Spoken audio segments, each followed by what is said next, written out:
আজ চলে গেছিলাম আমি আমার বান্ধবীর জন্মদিনে। আজ বলাটা ভুল হবে, কারণ এটা 18ই মের ভিডিও। অলসতার জন্য আমি ভিডিওটা আপলোড করতে পারি। যাই হোক, রেডি সেডি তো হয়ে গেছি, কিন্তু রেডি হওয়ার পর আমার মনে পড়ে যে আমি তার জন্য গিফট কিনতেই ভুলে গেছি। যথারীতি স্টেশন গিয়ে টিকিট তো কেটে নিয়েছি। তারপরে স্টেশনে হঠাৎ করেই আমার বোন কাম ভাইয়ের সাথে দেখা হয়ে যায়। ভালোই হয়, একা একাই যাচ্ছিলাম, তাই তার সাথে গল্প করতে করতে ট্রেনে উঠে পড়ি। ট্রেনটা যথেষ্ট ভিড়ই ছিল। সেই ভিড়টা ওভারকাম করে আমি কাঁচরাপাড়া স্টেশনে নেমে যাই। কাঁচরাপাড়া স্টেশনে নেমে গিয়ে ভাবছিলাম যে কী কিনবো আমি, কিছুই কিনতে না বুঝতে পেরে, যাই হোক আমি স্টেশন থেকে বেরিয়ে পড়লাম। বেরিয়ে পড়ার পর ভাবছি কী কিনবো, কী কেনা যায়। তারপরে ভাবতে ভাবতে হঠাৎ করেই চোখে পড়ে যায় আমার স্টেশনের গায়েই একেবারে একটা ব্যাগের দোকান। আর আমার বান্ধবীটা ব্যাগ কিনতে পছন্দই করে, তাই চলে যাই ব্যাগ দেখতে। অনেকগুলোই ব্যাগ দেখতে পাই। যাই হোক, অনেকগুলোই দেখতে দেখতে এগুলোও বেশ দেখতে ভালো লাগছিলো, কিন্তু এগুলোর ওরকম টাইপের ব্যাগ আছে, তাই আমি আর নিই না। যাই হোক, একটা ব্যাগ পছন্দও হয়ে যায়, সেটাও আমি এই ব্যাগটা পছন্দ তো হয়ে গেছিলো। সময় নষ্ট না করে এই ব্যাগটাই আমি নিয়ে ফেলি, কারণ আমার হাতে সময় খুব কম ছিল। এতটাই ঘেমে গেছিলাম আমি, আর কি বলবো, অনেক গরম ছিল। এই গরমের মধ্যে আবার আমি ট্রেনে উঠে পড়ি, কারণ কি আমাকে যেতে হতো কল্যাণীতে। কারণ কল্যাণীতে আমি সেইভাবে কোনো দোকানপাট চিনি না যে আমি কল্যাণীতে নেমে কিছু কিনবো।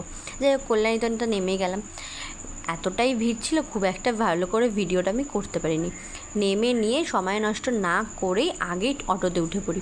অটোতে উঠতে উঠতে যাচ্ছিলাম, কারণ কি আমি তো ওকে ফোনও করতে পারবো না, কারণ আমার বান্ধবীটা জানে আমি যাবই না আজকে। যারা ওর বার্থডেটা প্ল্যান করেছিল তারা তো আমাকে ইনভাইট করেই ছিল, আর তারা সবাই, আমরা ফ্রেন্ডরা সবাই জানতাম যে আমি যাচ্ছি। এই যে আমার এক ফ্রেন্ডের সাথে দেখা হয়ে গেল, দেখা করে চলে যাচ্ছি এই ওর বার্থডের উদ্দেশ্যে। কিন্তু ও জানেই না যে আমি আসবো।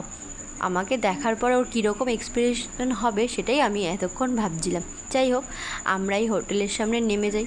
নেমে গিয়ে দুজনে মিলে একটু ভিডিও করে নিই, আর ওখানটা এত সুন্দর হাওয়া দিচ্ছিল যে ওখান থেকে মনে হচ্ছে না ভেতরে যাই। তারপরে ভেতরে তো পৌঁছে যাই। এই দেখো, এই বার্থডের জায়গাটা কি সুন্দর ডেকোরেশন হয়েছে, তাই না?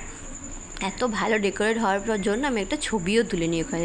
তারপর জানতে পারি এটা আমার বান্ধবীর বার্থডে ডেকোরেশন নয়, এইটা আমার বান্ধবীর বার্থডে ডেকোরেশনের জায়গা। যাই হোক, দুজনে মিলে তো খুব বক করছি। অনেক দিন পর আমাদের দেখা হয়েছে। আমরা বসেই আছি আমাদের বার্থডে গার্ল কখন আসবে তার উদ্দেশ্যে। দেখে না এবার বার্থডে গার্লের কি এক্সপিরিয়েন্স হয়, এক্সপ্রেশন, তাই হবে তো। এক্সপ্রেশন দেখো তোমরা কি বলে ও। লাস্ট পর্যন্ত না, ফার্স্ট পর্যন্তই আছি আমি ফার্স্ট থেকেই আছি।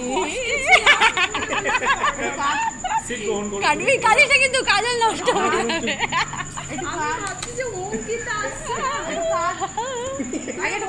দেখলে তো বেচারার কতটা কষ্ট হয়েছিল আমি আসবো না বলে, আসার পরে পুরো সারপ্রাইজ হয়ে যায়। এই যে তারপরে ওর বার্থডে কেকটাকে সবাই সুন্দর করে সাজিয়ে এখানে দেওয়া হয়। তারপরে ও দাঁড়িয়ে যায় বার্থডে কেকটা কাটবে বলে, আর এখানে সবাই অপেক্ষা করছে কখন বার্থডে কেকটা কাটবে, সবাই খাবে, তার সাথে আমিও। তারপর ও ওই আগের ডেকোরেশনটার জায়গায় গিয়ে একটা ছবি তুলে নেয়, তারপর নিজের ডেকোরেশনের জায়গাটা যে ছবি তোলা হয়। তারপরে কেকটাও দেখো খুব সুন্দর ছিল। ও আমার বান্ধবীর বার্থডে ছিল অন্বেষা। তারপরে ওর বার্থডে কেকটা কাটা হয়, সবাই মিলে খুব ক্ল্যাপ করে ওর বার্থডে কেকটা কাটি এবং খুবই আনন্দ করি সেদিনকে। সবাই মিলে খুব হাসাহাসি করছিলাম, কেকও খেলাম। খেয়ে দিয়ে সবাই ভাবছে আমাদেরকে কেক খাওয়াচ্ছে, আর সবাই ভাবছে কখন তাদেরকে কেক দেবে। দেখো না, সবাই দাঁড়িয়ে পড়েছে কখন তাদেরকে কেকটা দেবে বলে। যাই হোক, কেকটা তো কাটা হয়, আমরা সবাই দাঁড়িয়েও আছি এতক্ষণ যাবত। আমরা একটু ফটোও তুললাম সবাই মিলে, ফটো সব তুলে ঠুলে খুব। আর দেখো না, কেক কাটার উদ্দেশ্যে ভুলেই গেছে যে মোমবাতিটাও লেবাতে হবে, সেটাই এখন লেবানোর চেষ্টায় আছে ও। যাই হোক, চেষ্টাও পূরণ করেছে। তারপরে ওকে বলেছি কেকটা নিয়ে দাঁড়াতে, ও ভেবেছে আমরা ছবি তুলছি। যাই হোক, কেকটা দেখো না কীভাবে ধরে যাচ্ছে, আমরা ওকে নিয়ে হাসাহাসি করছি। যাই ও এতক্ষণে গিফটগুলো সব পেয়ে গেছে। গিফটগুলো পাওয়ার পরে আমরা বসে বসে হাসাহাসি করছি, আর ও ওইদিকে তাকিয়েই বসে আছে। তারপর সবাই মিলে একটু ছবি তোলা হচ্ছে। এখন ওরা কাপেল, বুঝলে তো, কাপেলরা একটু ছবি তুলছে। সবাই মিলে একটা গ্রুপ ছবি তুললাম। তারপর কিছু ছবি স্টেশন আছে, দেখো তোমরা কী ছবি তুলেছি আমরা। ছবি তুলতে তুলতেই তারপরেই আবার খাবার দাবার চলে এসে, হ্যাঁ আগে একটা খাবারের ছবি তোমাদের দেখিয়ে দিয়েছি। এবার ললিপপ খেতে খেতেই আমরা আবার একটু গল্প সল্প করে নিলাম।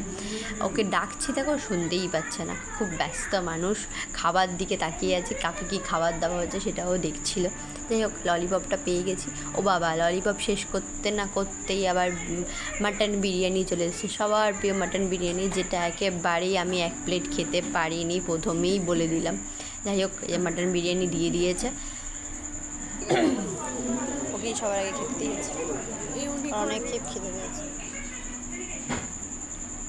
মাটন বিরিয়ানি তো দিয়ে দিল, তারপরে চিকেন চাপও দিয়েছিল, যেটার ভিডিও আমি করতে একেবারেই ভুলে গেছি। তারপর ভার্জিন মোহিতো, যেটা খেয়ে খুব রিফ্রেশ লাগছিলো আমাদের সবারই, কারণ বিরিয়ানিটা খাওয়ার পর আর ভালো লাগছিলো না, অনেকটাই বেকার লাগছিলো। তারপরেই সবার খাওয়া দাওয়া শেষে সব গিফট প্যাক করে আর আমরা সবাই মিলে টাটা করে আবার চলে যাচ্ছি। তারপরে দেখো না কী দেখাচ্ছে বলো তো, কারণ হচ্ছে আমরা খেয়েছি এবার প্যাক করে নিয়ে এসেছি, কারণ চিকেন চাপটা আমরা কেউ খাইনি, সেটা প্যাক করেই নিয়ে এসেছিলাম। তবে সবাই মিলে একটু টাটা টাটা করে আনন্দ করে, দেখো না আমরা বেলুনটাকেও ছাড়ছি না, সেটাকেও আমরা নিয়ে যাব, কারণ টাকা দিয়ে ডেকোরেশন করেছি, সেটাকে রেখে যাবো কেন, তাই জন্য সেটাকেও নিয়ে যাচ্ছি আমরা।